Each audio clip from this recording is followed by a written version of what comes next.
लिंग था विधिवत करी पूजा, शिव समान प्रिय मोही न दूजा।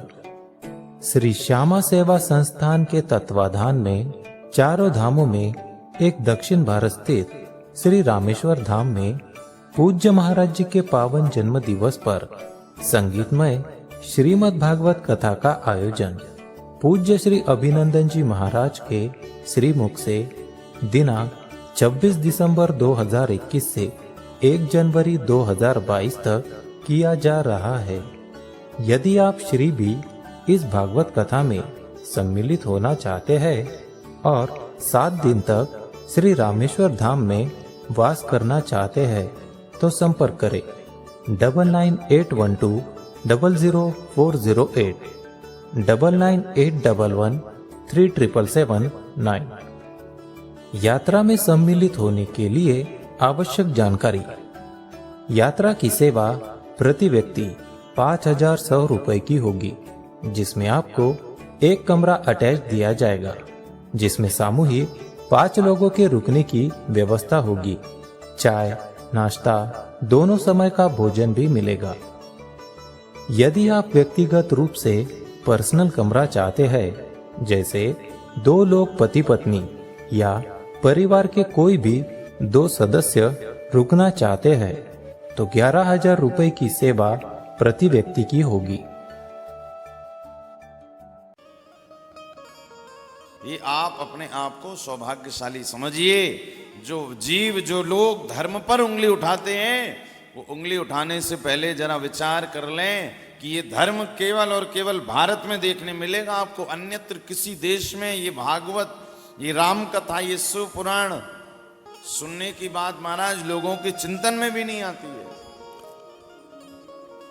ये तो हमारे आपके सौभाग्य हैं, हमारे आपके भाग्य हैं। तो क्यों इतनी कथाएं हो रही हैं भैया? क्योंकि आप देख रहे हो जहां तहां पाप की कितनी अधिकता है। तो ठाकुर जी भारत में बैलेंस करके चलते हैं। जितना पाप बढ़ रहा, बोले भैया उसके बराबर में पुण्य भी होना चाहिए।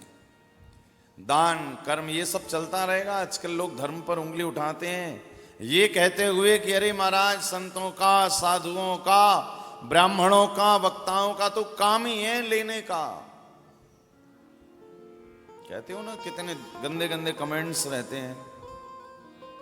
ये तो इनका काम तो लूटने का ही है। अरे महाराज, ब्राह्मण हो, संत हो, वक्ता हो, ये आपको लूटते नहीं है। वास्तव में विचार करिए जरा। जो अपने धर्म का, अपने धर्म गद्दियों से, अपने शास्त्रों का पढ़कर आपको सुना रहे हैं, बदले में आपसे थोड़ी बहुत सेवा यदि प्रकल्पों के लिए ले रहे हैं, तो उसको आप लुटना बोलते हैं। और वास्तव में जब एक बुरी फिल्म का गंदा सीन आपको दिखाया जाता है, जहां पर 1000 रुपए की टिकट देकर आप वो गंदे सीन देखकर आपके बालकों में संस्कार की जगह कुसंस्कार भरे जा रहे हैं, तो हम उन्हें कुछ नहीं कहेंगे। किंतु नहीं, हमारे धर्म पर लोग 2 मिनट नहीं लगता और उंगली उठा देते हैं। यदि ऐसे रहोगे महाराज, देखिए अब दुनिया है, देश है, सनातन धर्म है। अब ऐसा तो है नहीं कि साधु संत गुरु ब्राह्मण सबकी अपनी अपनी स्वभाव है, अपना अपना प्रारब्ध है। भाई किसी के प्रारब्ध में कुछ दिन भजन सत्संग लिखा होगा, पद का दुरुपयोग करते हुए वो किसी गलत कुसंग में चले गए, वो एक अलग बात है। किंतु शास्त्र कहते हैं दुनिया 2 से मिलकर बनी है, जहां गुण भी हैं, जहां दोष भी हैं। आपके धर्म के धर्म गुरु, संत, भागवत प्रवक्ता, भजनानंदी, भजन करने वाले, ये जैसे भी हैं, यदि 100 में 1, 2, 3 किसी कारणवश बुद्धि बिगड़ गई या समाज में आज उनका सम्मान नहीं, अपमान है, तो उन 2-3 की वजह से आप पूरे सनातन धर्म पर उंगली उठाने के अधिकारी बिल्कुल नहीं हैं। यदि आप उन 2-3 के बजाय सबको कटघरे में लाकर खड़ा करते हैं, तो कहीं ना कहीं फिर आप अपने धर्म को ही कटघरे में लाकर खड़ा कर रहे हैं। इसी कारण बहुत सावधानी की जरूरत है भाई। गुणमय दुनिया बन नहीं सकती, दोस्त तो सब में है। आप पहले कभी किसी पर उंगली उठाने के पहले जरा खुद में झांक कर देख लीजिएगा कि आप में कितने गुण हैं। तब तो आप अधिकारी कहलाएंगे कि हाँ, आप कह सकते हैं। चंद टीवी चैनलों के माध्यम से, चंद न्यूज़ चैनल वालों ने यदि किसी की परिचय दे दिया तो हम इतने अंधे हैं महाराज कि एक तरफ जहां लोग भागते हैं पूरी दुनिया उसी की तरफ भागने लगती है, बिना सच्चाई जाने, बिना वास्तविक ज्ञान को जाने। पहले जान लीजिए, सुन लीजिए। वो न्यूज़ चैनल वाले आप देख रहे हैं तो महाराज उनके व्यूवरशिप बढ़ रही है, उनकी टीआरपी बढ़ रही है, और आप कह रहे हो नहीं ये ही सही है, ये नहीं, ये जो बता रहे हैं महाराज। और सब चैनल वाले एक सही बताते हैं लगभग। वो चैनल देखने का टाइम है आपको? आस्था भजन पर इतने सारे चैनल हैं, आपको उनके देखने का कि इसमें क्या धर्म की बात बताई जा रही, ये नहीं देखेंगे। सुबह सुबह महाराज जमाने भर की न्यूज़ लगाकर बैठ जाएंगे और उंगली उठाने लगेंगे, अरे महाराज वो बाबा ऐसा, ये बाबा ऐसा, इनका तो काम ही है, ये है वो।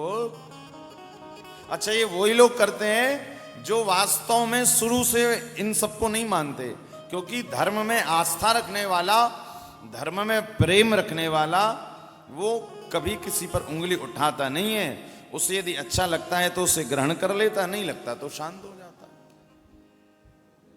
आपको भी भैया अच्छा लगे तो आप इसे ग्रहण करिए, और आपको नहीं अच्छा लगे तो शांत हो जाइए। टीका टिप्पणी करने का अधिकार हमारा और आपका तो नहीं है, कम से कम।